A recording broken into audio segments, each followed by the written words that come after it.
खुशामदीद। आज हम एक बहुत ही दिलचस्प कदीम तिब्बी तहरीर को देखने वाले हैं। ये तहरीर हमारी रोज़मर्रा की सेहत से जुड़े एक ऐसे सवाल का जवाब देती है जो शायद हम सब कभी ना कभी सोचते हैं। अच्छा, कभी ऐसा महसूस होता है कि बस हर वक्त थकन रहती है, परेशानी, बेचैनी, कमज़ोरी, जैसे ये सब ज़िंदगी का हिस्सा बन गया हो। बहुत दिलचस्प बात है कि एक रवायती तिब्बी तहरीर ये कहती है कि इन सारे मसलों की जड़ आपके मैदे में हो सकती है।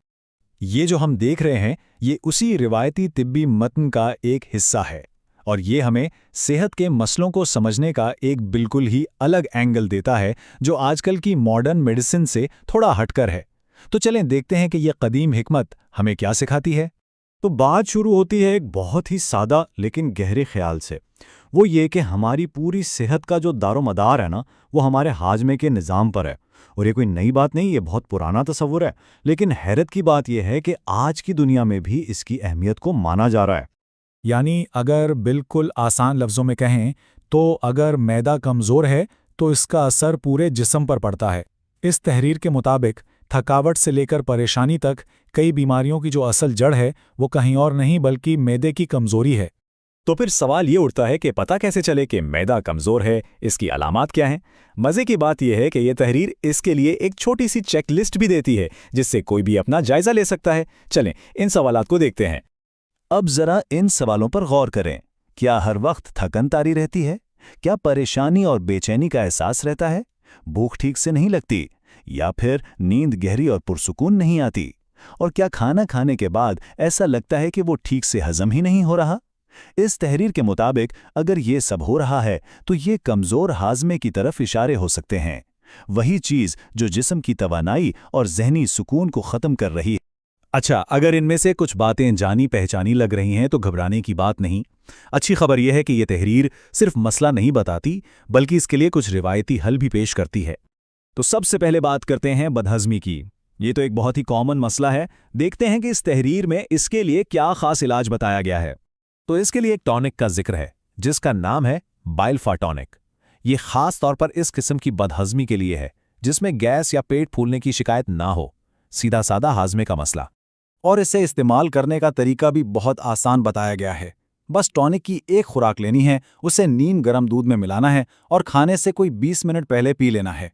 इससे हाजमा भी बेहतर होगा और जिस्म को ताकत भी मिलेगी। बदहज़मी के बाद अब बात करते हैं कुछ ऐसे मसलों की जो ज़्यादा मुस्तकिल हो सकते हैं, जैसे कि कब्ज़ और आसाबी सेहत। देखते हैं कि इनके लिए क्या हल तजवीज़ किए गए हैं। अगर कब्ज़ का मसला पुराना और मुस्तकिल हो तो ये तहरीर एक होम्योपैथिक दवा का जिक्र करती है, नुक्स वोमिका 30X। जैसा कि हम जानते हैं होम्योपैथी में कुदरती चीज़ों की बहुत थोड़ी मिकदार इस्तेमाल होती है। उसे इस्तेमाल करने का तरीका ये बताया गया है कि रात को इसके चंद कतरे एक गिलास पानी में डालकर आहिस्ता आहिस्ता पिएं, और इसका फ़ायदा सिर्फ कब्ज़ दूर करना नहीं बल्कि ये दिमाग और आसाब को भी सुकून देती है। यहाँ एक बहुत ही दिलचस्प वार्निंग भी दी गई है। लिखा है कि जिन लोगों का मिजाज गर्म हो उन्हें अपनी खुराक में एहतियात करनी चाहिए और ये दवा कम लेनी चाहिए। ये बात रिवायती तिब के उस बुनियादी उसूल को जाहिर करती है जहां हर इंसान के मिजाज यानी उसकी बॉडी टाइप को देखकर इलाज किया जाता है। और फिर जिस्म की ओवरऑल सेहत को ठीक रखने के लिए एक और दवा का जिक्र है 5-FOS-12X।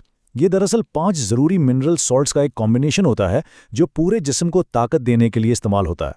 और इसका इस्तेमाल तो सबसे ही आसान है, बस हर सुबह इसकी एक डोज लेनी है। इसे समझें कि ये पूरे सिस्टम को रीसेट करने और ताकत बहाल रखने वाली एक बुनियादी चीज़ है। तो ठीक है, ये सारे इलाज तो बता दिए गए, लेकिन सवाल ये है कि इनसे फ़ायदा क्या होगा। ये तहरीर किन तब्दीलियों की बात करती है, जिस्मानी तौर पर भी और ज़हनी तौर पर भी। देखिए, फ़वाइद की जो लिस्ट है वो काफ़ी लंबी है। हाजमा बेहतर होगा, नींद गहरी आएगी, कब्ज़ से निजात मिलेगी, आसाब को सुकून मिलेगा यानी ताकत और तवानाई में इजाफा होगा, सुस्ती और थकावट दूर होगी और जिगर और मैदे के मसाइल भी ठीक होंगे। तो बात घूम फिर कर वहीं आ जाती है कि एक सेहतमंद मैदा ही एक सेहतमंद जिस्म और एक पुरसुकून दिमाग की बुनियाद है। तो ये जो रिवायती नुक्ता नज़र है ये हमें एक बड़े सवाल पर सोचने पर मजबूर करता है कि हम आज की जदीद साइंस और उस कदीम हिकमत के दरमियान एक बैलेंस कैसे बना सकते हैं। और हाँ, एक ज़रूरी बात याद रहे कि ये सारी मालूमात सिर्फ समझने और जानने के लिए है। किसी भी इलाज को आजमाने से पहले अपने डॉक्टर से मशवरा करना बहुत ज़रूरी है। इस नुक्ते पर ज़रूर सोचें।